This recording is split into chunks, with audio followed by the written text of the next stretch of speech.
तो ये अपना पार्ट 2 होगा।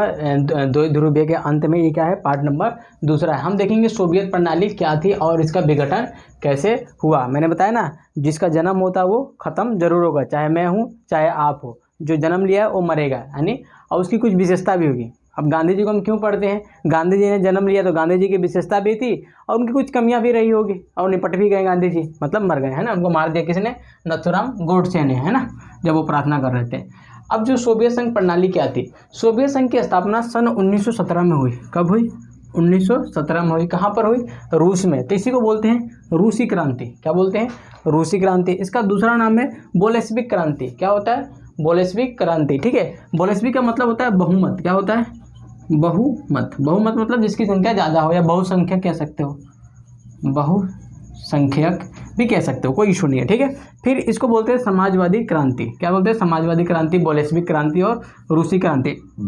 कहाँ हुई, 1917 में रूस के अंदर हुई, यानी सोवियत संघ के अंदर घटित हुई। जो समाजवाद की जो विचारधारा थी, कार्ल मार्क्स ने जो विचारधारा दिया था और फ्रेडरिक एंजल ने जो विचारधारा दिया था, वो पहले केवल किताबों के अंदर थी। कहाँ थी, किताबों के अंदर थी। लेकिन जो लेनिन था, क्या था, लेनिन था, उसने इस समाजवाद को ना जमीन पे उतारा। कहाँ पे उतारा, जमीन पर उतारा। जैसे आप लोग सुनते हैं ना, आओ तुम्हें ले चले चांद, कौन सा गाना है वो, कि चांद के पार चलो। तो हो सकता है आने वाले समय में भी कोई चांद के पार जाए, है ना। तो पहले अभी तो विचारधारा है ना, मैं गाना भी है, चांद तारे तोड़ के लाऊं, है ना। अभी क्या है, वो विचारधारा है। तो हो सकता है किसी समय में कोई बंदा बॉयफ्रेंड जाए और चांद तारा तोड़ के लाए, ऐसा हो सकता है, ठीक है। जो समाजवाद की विचारधारा पहले कहाँ थी, किताबों में थी, वो विचारधारा अब कहाँ आ गई थी, जमीन पे आ गई थी, यानी वास्तविकता में आ गई थी। उसको हम बोलते थे रूसी क्रांति, बोल्शेविक क्रांति या समाजवादी। ये कब हुआ, सन 1917 के अंदर हुआ। इसकी सोवियत प्रणाली की दूसरी विशेषता क्या है, यहाँ पर एकल पार्टी व्यवस्था थी। कहाँ थी, एकल पार्टी व्यवस्था थी, यानी जो शासन प्रशासन था वहाँ पे केवल एक पार्टी थी, उसका नाम था कम्युनिस्ट पार्टी। क्या था, कम्युनिस्ट पार्टी थी। जहाँ पर भी कम्युनिस्ट पार्टी होगी ना, वहाँ समाजवाद की बात होगी। भारत के अंदर भी भारतीय कम्युनिस्ट पार्टी है, भारतीय मार्क्सवादी पार्टी है। जहाँ मार्क्स और कम्युनिस्ट लिखा हुआ ना, वो सारी पार्टी किसकी विचारधारा पर होगी, समाजवाद के विचारधारा पर आधारित होगी। और उसको हम क्या बोलते हैं, कम्युनिस्ट पार्टी बोलते हैं। चाइना के अंदर कौन सी पार्टी है, कम्युनिस्ट पार्टी है। जहाँ कम्युनिस्ट पार्टी होगी वहाँ एक ही पार्टी का सिस्टम होता है। लेकिन भारत दुर्भाग्य से यहाँ पे बहुदलीय व्यवस्था है और यहाँ पे कम्युनिस्ट पार्टी ज़्यादा नहीं चलती है ना। अगर आपने क्लास 12th का पहला चैप्टर पढ़ा होगा हिंदी का, कार्नेगियल का गीत, उसमें क्या कहता है कि जिसको पूरी दुनिया में जगह नहीं मिलता उसको भारत में जगह मिलता है। पूरी दुनिया के अंदर जो कम्युनिस्ट पार्टी है ना, आज तक चुनाव नहीं जीती है, आज तक चुनाव नहीं जीती है। लेकिन भारत के अंदर, केरल के अंदर सबसे पहले लोकतंत्र के हिसाब से, है ना, जैसे चुनाव उन्होंने ठीक से लड़के जहाँ पे पार्टी बनाई, मतलब शासन किया, वो था केरल राज्य। तो भारत के अंदर सबको रहने को मिल जाता है ना, भारत जो देश है वो सबको अपने अंदर समाहित कर लेता है, तभी तो भारत आज जिंदा है। फिर आता है केंद्रीयकृत अर्थव्यवस्था। केंद्रीयकृत अर्थव्यवस्था का मतलब होता है, देखो समाज के अंदर ना, अगर इकोनॉमिक्स पढ़ते हैं तो इकोनॉमिक्स के अंदर 3 क्वेश्चन होता है, क्या उत्पादन किया जाए, कैसे किया जाए और किसके लिए उत्पादन किया जाए। ध्यान से सुनिएगा, अर्थव्यवस्था के अंदर 3 केंद्रीय क्वेश्चन होते हैं हर देश के अंदर, अपने घर के अंदर भी हर जगह इसको अप्लाई करना। क्या उत्पादन किया जाए, यानी आप मशीन बनाओ या उपभोग की वस्तुएं बनाओगे, ठीक है। कैसे किया जाए, यानी मशीन द्वारा उत्पादन किया जाए या लेबर द्वारा, किसके लिए किया जाए, यानी गरीब के लिए किया जाए या फिर अमीर के लिए किया जाए, है ना। उसको हम क्या बोलते हैं, केंद्रीयकृत अर्थव्यवस्था होती है। इसमें ये निर्णय कौन लेता है, केंद्रीयकृत अर्थव्यवस्था के अंदर सरकार निर्णय लेती है, यानी सरकार कि क्या उगाना है क्या नहीं उगाना है। लेकिन जो बाजार अर्थव्यवस्था होता है ना, बाजारकृत अर्थव्यवस्था होता है या मार्केट इकोनॉमी होती है, उसमें बाजार तय करता है हमें बंदूक बनाने हैं या पावरोटी बनाने हैं। लेकिन केंद्रीय अर्थव्यवस्था में क्या होता है कि इसमें ये तय करती है सरकार को क्या बनाना है, जनता को क्या चाहिए, ठीक है। जैसे मान लीजिए भारत अभी एक साम्यवादी देश होता, अगर लोगों को मन कर रहा है BMW चढ़ने पर ना, तो यहाँ की सरकार केंद्रीयकृत होती तो क्या बनाती, ऑल्टो बनाती। क्यों, वो उसके हिसाब से, लोगों के हिसाब से काम करती है। फिर आता है द्वितीय विश्व, जो सोवियत संघ था, इसको हम सेकेंड वर्ल्ड बोलते थे। क्या बोलते थे, सेकेंड वर्ल्ड बोलते थे। अब भारत को थर्ड वर्ल्ड, क्या बोलते थे, भारत को थर्ड वर्ल्ड एंड तीसरी दुनिया, ये दूसरी दुनिया थी। अब पहली दुनिया ग्रेट बाप अमेरिका, है ना, अभी तो उसको बाप कहना ही पड़ेगा, है ना, मतलब पूरी दुनिया के अंदर दाता है ना, पूरा पिताजी हैं पूरी दुनिया का, यूँ समझ लीजिए, है ना, उसके आगे पीछे कोई भी नहीं है। इसको सेकंड वर्ल्ड बोलते थे। इसकी विचारधारा क्या थी, समाजवाद थी, और अमेरिका की पूंजीवाद विचारधारा थी। फिर आता है ये विकसित अर्थव्यवस्था थी, यानी जो सोवियत संघ के उस जमाने की क्या बोलते हैं अर्थव्यवस्था थी, कैसी थी? विकसित थी। विकसित मतलब सभी को रोजगार था, बेरोजगारी नहीं थी, लोगों को खाने को मिल जा रहा था, बहुत अच्छा सिस्टम चल रहा था। इस टाइप का अमेरिका के जैसा अभी अर्थव्यवस्था है ना जापान का, उस टाइम किसका था? सोवियत प्रणाली का। ठीक है, सोवियत प्रणाली इसलिए फेमस हो गया पूरी दुनिया के अंदर। 1929 के अंदर क्या आया था? महामंदी आया था। लेकिन महामंदी का कोई भी असर, ज़्यादा असर सोवियत संघ पे नहीं पड़ा। और जब सोवियत संघ पे नहीं पड़ा ना, तो इसने पूरी दुनिया को चश्मा दिखाया, कहा कि बेटा सोवियत संघ वाले फॉलो करो और आप दुनिया को उबार पाओगे। ठीक है, आपने किन्सियन इकोनॉमी के बारे में भी सुना होगा। फिर आता है यहाँ की जो संचार व्यवस्था थी, पूरा बढ़िया से विकसित, यानी रेलवे भी था, रेलवे रोडवे बढ़िया से था, पूरे देश के अंदर कनेक्टिविटी अच्छी थी। किसकी? सोवियत प्रणाली की। सोवियत संघ की विशेषता, इसको लिख लिए कॉपी में। फिर आता है कि सोवियत संघ के पास प्राकृतिक संसाधन बहुत थे, अभी भी हैं और उस समय भी बहुत थे। सोचो 15 जो देश अलग हुए हैं उन सबको मिला के सोवियत संघ था।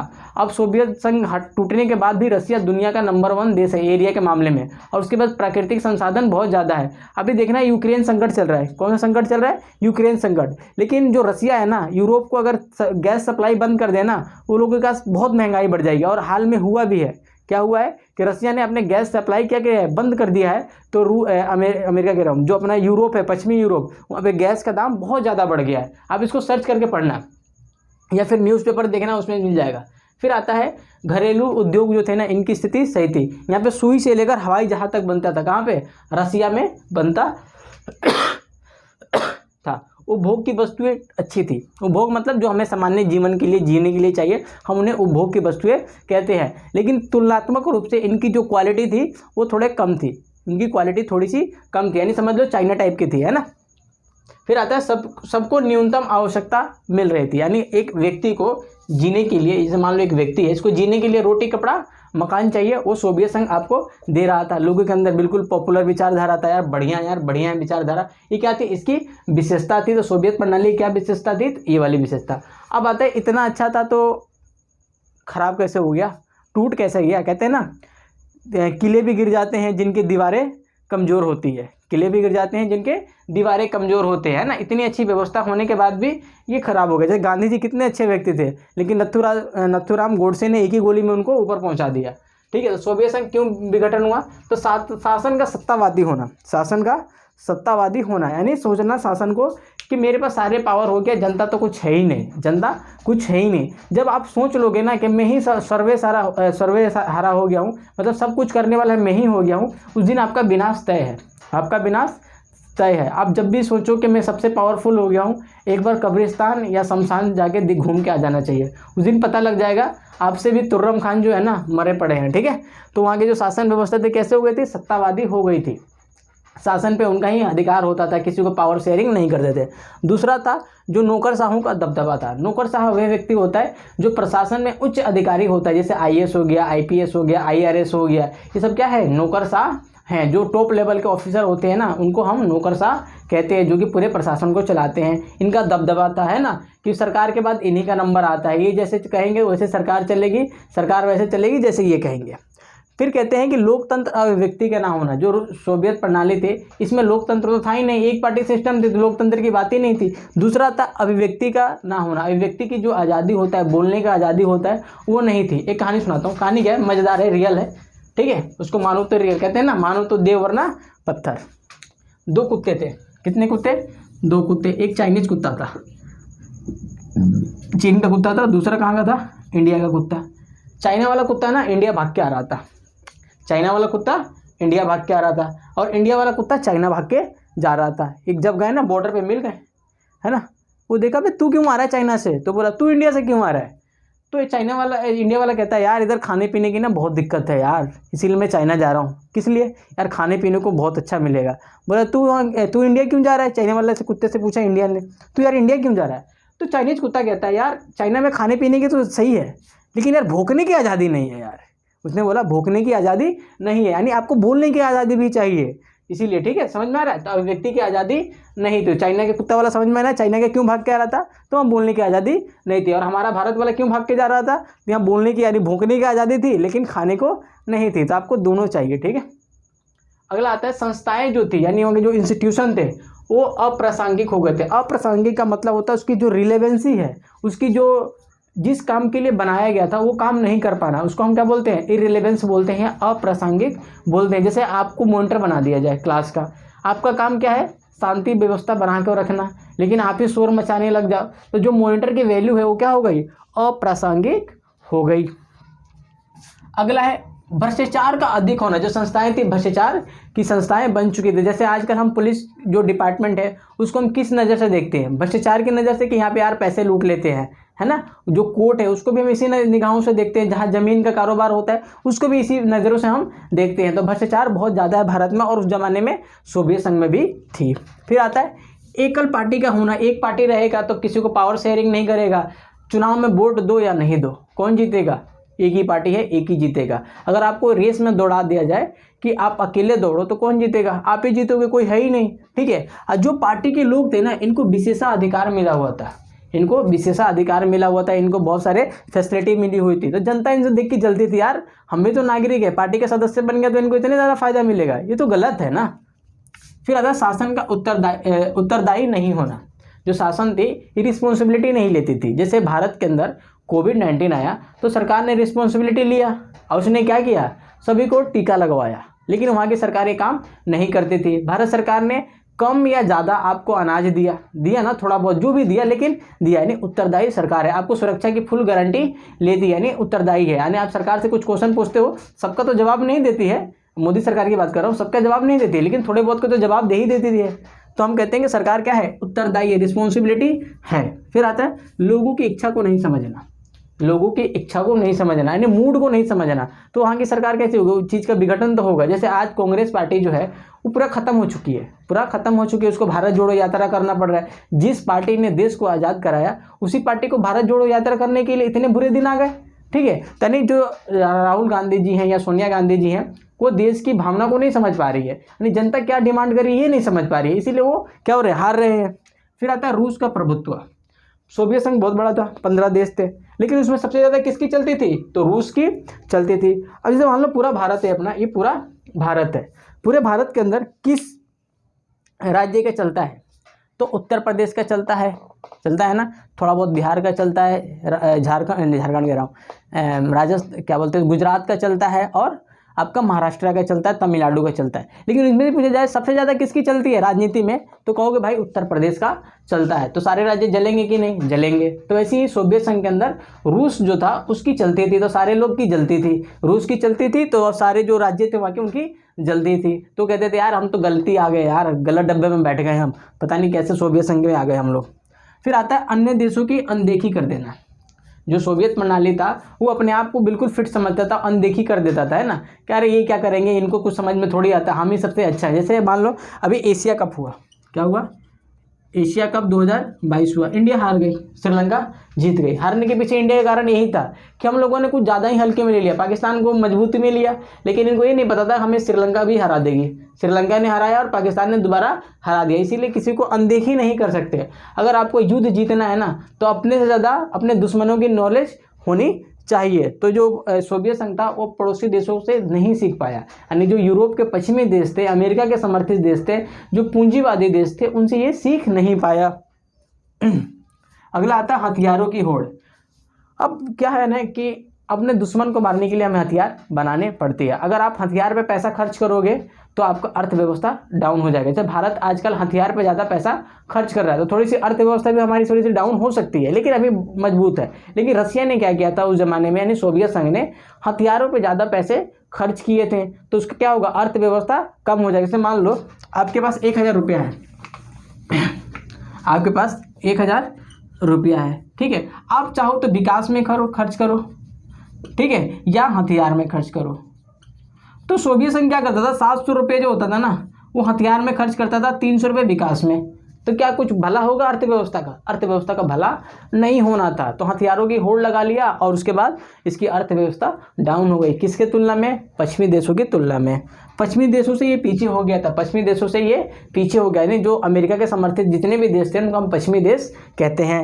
फिर आता है 1989 क्या बोलते हैं 79 को, 69-80 उनासी उनासी बोलते हैं ना, 1979 में अफगानिस्तान में इसने क्या किया, एंट्री मार दिया। रसिया ने क्या किया, इसने एंट्री मारा अफगानिस्तान में, किसको काउंटर करने के लिए, तो आपका अमेरिका को। लेकिन गलती से अमेरिका यहाँ पर भी अपना दबदबा कायम करता है। आप जब किसी देश में इन्वेजन करोगे तो वहाँ पे आपको हथियार चाहिए, आपने आर्मी चाहिए, बहुत पैसा खर्च करना पड़ता है। लेकिन रसिया को वहाँ से खाली हाथ वापस 1990 के दरमियान में लौटना पड़ा। तो यहाँ की जनता बहुत परेशान हो चुकी थी, दूसरी जगह युद्ध लड़ रहे हो, ठीक है। अभी अमेरिका ने अफगानिस्तान से अपने आप को निकाल लिया, क्यों, वहाँ की जनता परेशान हो गई थी, क्योंकि जनता के जो होती है वहाँ से कौन आता है, आर्मी आते हैं, वही बेचारे मारे जा रहे थे, वो लोग निकाल लिए अपने आप को। तो इसने क्या किया, 1989 के अंदर अफगानिस्तान में एंट्री कर दिया। तो और बुरे दिन, कहते हैं ना आसमान से गिरा खजूर पे लटका। उपभोक्ता की जो वस्तुएं थी, रोजमर्रा की जो चीज़ें थी ना, उसकी कमी हो गई थी। क्या हो गई थी, कमी हो गई थी। दूध नहीं मिलना, आपका कोलगेट नहीं मिलना, पेट्री नहीं मिलना, मतलब पेट्री का मतलब होता है ना वो खाने वाला सब सामान, पेस्ट्री जिसको हम बोलते हैं, पाव रोटी, ब्रेड, फैन, कुरकुरे, ये सब नहीं मिलता था। फिर आता है खाद्यान्न आयात का बढ़ना। खाद्यान्न का मतलब होता है खाने पीने की चीज़ें हमें बाहर देशों से इनको मंगानी पड़ रही थी। अब बाहर से जो चीज़ आएगा, मान लो पाकिस्तान से मंगा रहे हो, चाइना से मंगा रहे हो, तो उसको आपको पैसा देना पड़ेगा। आप जब पैसा पे करोगे तो जनता से आप ज़्यादा पैसा वसूलोगे और टैक्स भी लगाओगे, तो जनता क्या होगी, त्राहिमाम होगी, वो परेशानी होगी। पिछलग्गू देशों को सहायता देना, पिछलग्गू देशों को सहायता देना। पिछलग्गू देश मतलब अब जो पूंजीवाद के समर्थक थे उनको कौन देता था, अमेरिका देता था। जो रूस के समर्थक थे यानी सोवियत संघ, यूएसएसआर के जो समर्थित थे, उनको पैसा कौन देता था, यूएसएसआर देगा। अब जब अपने घर में खाने को नहीं या दूसरे को बताओगे क्या, है ना, तो ये समस्या होती थी। किसको, रूस को, अपने जो साथ वाले देश हैं उनको पैसा देना पड़ता था। पश्चिमी लोगों के बारे में लोगों की जानकारी बढ़ने लगी थी। जो रूसिया कह रहा हूँ, जो सोवियत संघ के लोग थे ना, इनको किसकी जानकारी लग गई, पश्चिमी देशों के बारे में। यार उनके यहाँ इतने फ्री है, बढ़िया है, हर चीज़ है ना, ओपन रहते हैं, कुछ भी कर सकते हैं, इतने अभिव्यक्ति की आज़ादी है, इतना बढ़िया बड़ा मज़ेदार सिस्टम है यार वो तो।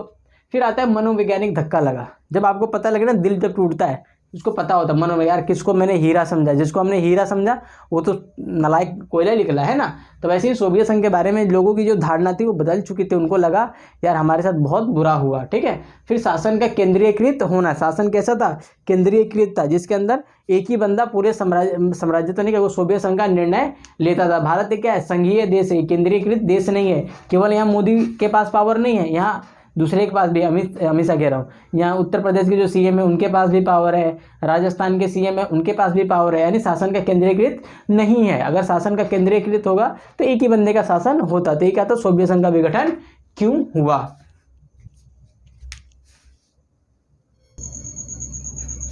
ठीक है, अब हम देखते हैं गोरबचे और सोवियत संघ का विघटन। यानी गोरबचे ने जो नीतियां लेकर आई थी उसने सोवियत संघ के विघटन में काम किया। कहते हैं ना आखिरी कील साबित हुई गोरबचे साहब की नीतियां।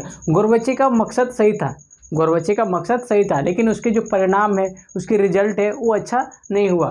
अगर जो 12वीं के बच्चे क्रिकेट मैच देखते होंगे, लड़कियों को तो पता नहीं, लेकिन जो बच्चे होते हैं क्रिकेट मैच देखते हैं, हम लोग यॉर्कर के चक्कर में क्या होता है, बॉल फुल टॉस चली जाती है। लेकिन गोरबचे ने क्या डालने की कोशिश किया, यॉर्कर फेंकने की कोशिश की, लेकिन बॉल जो थी वो क्या हो गई, फुल टॉस हो गई, ठीक है। तो इन्होंने अर्थव्यवस्था में सुधार करने के प्रयास किए, वहाँ पे टेक्नोलॉजी में प्रयास किए, लोकतंत्र लाने के प्रयास किए, लेकिन इनकी जो सारी नीयत अच्छी थी इनकी, है ना, लेकिन जो इसका एग्जीक्यूशन था, उसकी जो लागू करने की विधियाँ थी वो सही नहीं हो पाई। इनकी दो नीतियाँ बहुत फेमस है। एक है पेरेस्ट्रोइका। क्या है, पेरेस्ट्रोइका। इसका मतलब होता है पुनर्रचना, मतलब चीज़ों को दोबारा से बनाना। यानी जो सोवियत संघ के अंदर कमी आ गई थी उसको दोबारा से ठीक करना, यानी गाड़ी के अंदर जो परेशानी थी सोवियत संघ के उसको सही करना। दूसरा था ग्लासनोस्ट। क्या था, ग्लासनोस्ट। इसका मतलब है खुलापन, यानी लोगों को दिखे कि सरकार के अंदर क्या काम हो रहा है, ठीक है। इन्होंने इस प्रकार के काम किए, लेकिन इनके काम नहीं सफल हो पाए। इसीलिए बोला गया कि गोरबचे साहब ने किसको ले डूबा, सोवियत संघ को ले डूबा। केवल यही नहीं थे, और भी चीज़ें काम कर रहे थे, लेकिन इन्होंने क्या, ये सबके प्रयास किए सुधारने के, लेकिन इनकी सुधार अच्छा नहीं हुआ। फिर आता है इन्होंने पश्चिमी देशों से अपने संबंध को अच्छे किए। ये अमेरिका गए, अमेरिका के राष्ट्रपति इनके यहाँ आए और दोनों ने कहा कि हम अच्छे से अपने संबंध सुधारते हैं। यानी पश्चिमी देश और अमेरिका ने अपने संबंध सुधारने का प्रयास किया। किन्होंने प्रयास करवाया, गोरबचे ने प्रयास किया। सोवियत संघ के जो नेता थे ना, इसका विरोध किया। सोवियत संघ के नेता विरोध किया। क्यों किया, तो उन्होंने स्वाद के जो पावर के मजे कौन ले रहे थे, वो नेता ले रहे थे, वो कभी चाहेंगे नहीं। जैसे सरकारी स्कूल होता है अपना, फॉर एग्जांपल सरकारी स्कूल का टीचर होता है ना, सरकारी स्कूल में पढ़ाना तो चाहता है लेकिन अपने बच्चों को सरकारी स्कूल में एजुकेशन नहीं देता। उसको पता है कि पैसे तो यहाँ अच्छे मिलते हैं लेकिन क्वालिटी इसकी सबसे ख़राब है, तो उनको पावर के मज़े मिल रहा था। बोरिस एल्त्सिन जो था ना, वो उस बंदे ने तख्ता पलट गया। क्या किया? तख्ता पलट कर दिया। सोवियत संघ ऐसे देखता रहा और इन्होंने गोरबचे साहब ने कुछ भी नहीं किया। ठीक है, फिर आता है जनता जो थी वो पश्चिमी विचारों से अवगत हो चुकी थी, उसको पता चल गया था पूंजीवाद कितने मज़ेदार चीज़ है, उदारवाद बहुत अच्छी चीज़ है। किसको पता चल चुका था? वहाँ की जनता को पता चल चुका था और जनता दोबारा सोवियत संघ में जाना नहीं चाहती थी। जैसे कि आपको कोई काम करने का अधिकार दिया जाए, है ना, तो आप उसको काम करने में मज़ा आ जाए, फिर दोबारा आपको काम कहीं दूसरा मिले तो आप जाओगे? नहीं जाओगे। ठीक है, तो ऐसी था। ठीक है, सोवियत संघ के जो देश थे ना, वो अब कहते थे यार हमारे साथ बहुत बुरा हुआ, हमें सोवियत संघ में शुरू में ही नहीं आना चाहता था जो सोवियत संघ में थे। फिर आता है 1991 के अंदर, दिसंबर 1991 के अंदर जो 3 देश बड़े बड़े थे, रूस, बेलारूस और यूक्रेन, इन्होंने घोषणा कर दी कि भाई हम सोवियत संघ में नहीं रहेंगे। अब बड़े बड़े जो देश ही निकल जाएंगे, छोटे मोटे देश तो ऐसे ही निकल लेंगे, है ना। तो बड़े वाले देश रूस, बेलारूस और यूक्रेन जो थे, इन्होंने सदस्य छोड़ दी। ठीक है, उसके बाद रूस जो था इसका उत्तराधिकार बना। मान लीजिए भारत इतना बड़ा राष्ट्र है, भगवान ना करे ऐसा हो, लेकिन भारत किसी दिन टूटे तो इसका उत्तराधिकारी कौन बनेगा? जाहिर सी बात है उत्तर प्रदेश बनेगा, है ना, क्योंकि उसका बहुत संसाधन नहीं है, उसके पास विल है, पावर है। ठीक है, तो ऐसे ही रूस उत्तराधिकारी बना। इसके पास परमाणु शक्ति है, किसके पास? रूस के पास। और जो परमाणु शक्ति थी वो किसकी थी? सोवियत संघ की थी। एक ज़माने के अंदर जो सोवियत संघ, जो रसिया के पास जो परमाणु बम है ना, ये किसको मिले हुए थे? यूक्रेन को मिले हुए थे। यूक्रेन ने किसको दे दिया? अपना रसिया को दे दिया। अब रसिया उसी परमाणु बम का धमकी किसको देता है?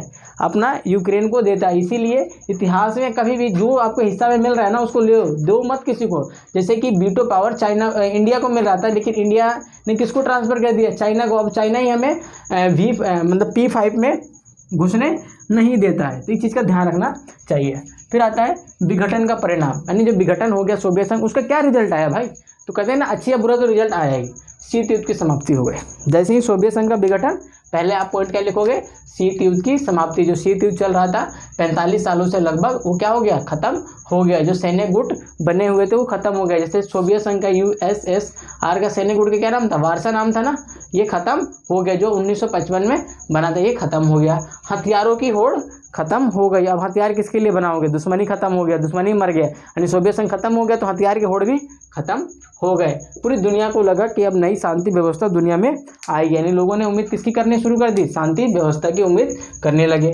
जो पृथ्वी कह रहा हूँ, जो दुनिया है वो एक ध्रुवीय विश्व व्यवस्था बन गया। मतलब पूरी दुनिया के अंदर एक बंदे की अब पावर चल रही है। किसकी है? वो अमेरिका की है। और हाल फिलहाल में एक देश उभर के आ रहा है अमेरिका को टक्कर देने के लिए, वो कौन है? चीन है। और अच्छी बात है, अमेरिका को टक्कर देने वाला कोई ना कोई तो होना ही चाहिए, है ना। अभी क्या है, लेकिन शीत युद्ध के जो परिणाम हुआ विघटन का, उसमें एक ध्रुवीय विश्व का बनना, यानी अमेरिका का उदय था। फिर आता है पूंजीवादी की जीत। जो पूंजीवादी विचारधारा थी, उदारवाद जो विचारधारा थी, इसकी जीत हो गई। वर्ल्ड बैंक, IMF, WTO, इनकी प्रभाव अब धीरे धीरे बढ़ने लगा है पूरी दुनिया में। इनके प्रसार होने लगा, इनकी स्थिति और पहले की तुलना में और ज़्यादा मजबूत हो गई है। उदारवाद और लोकतंत्र का प्रसार हुआ पूरी दुनिया के अंदर। लोकतंत्र और उदारवाद है। यूक्रेन जो है वो किसका फॉलोवर है? लोकतंत्र और उदारवाद का फॉलोवर है। ठीक है, फिर आता है पूर्वी यूरोप के जो देश थे ना, वो नाटो में और यूरोपियन यूनियन के सदस्य बन चुके हैं। एक बात बताओ सोच के, अब जब बोलते हैं हमने सैन्य गुट खत्म हो जाना, नाटो भी तो सैन्य गुट था, इसको भी तो खत्म करना चाहिए, लेकिन अमेरिका ने इस गुट को खत्म नहीं किया और ये अभी तक एग्जिस्ट करता है। इसमें 30 सदस्य अभी हैं। यूक्रेन ने बोला कि हम इसी नाटो में जाएंगे, रसिया ने मना किया कि भाई इसमें मत जा, इसमें मत जा। अब यूक्रेन कह रहा है हम तो जाएंगे। रसिया ने किसकी पिटाई कर दी? यूक्रेन की पिटाई कर दी। किसके चक्कर में? नाटो के चक्कर में। मान लो अगर नाटो खत्म हो गया होता तो आज हमें यूक्रेन और रूस की लड़ाई देखने को नहीं मिलती। ठीक है, ये था हमारा पार्ट 2। क्या था? पार्ट 2। हम फिर मिलते हैं पार्ट 3 में।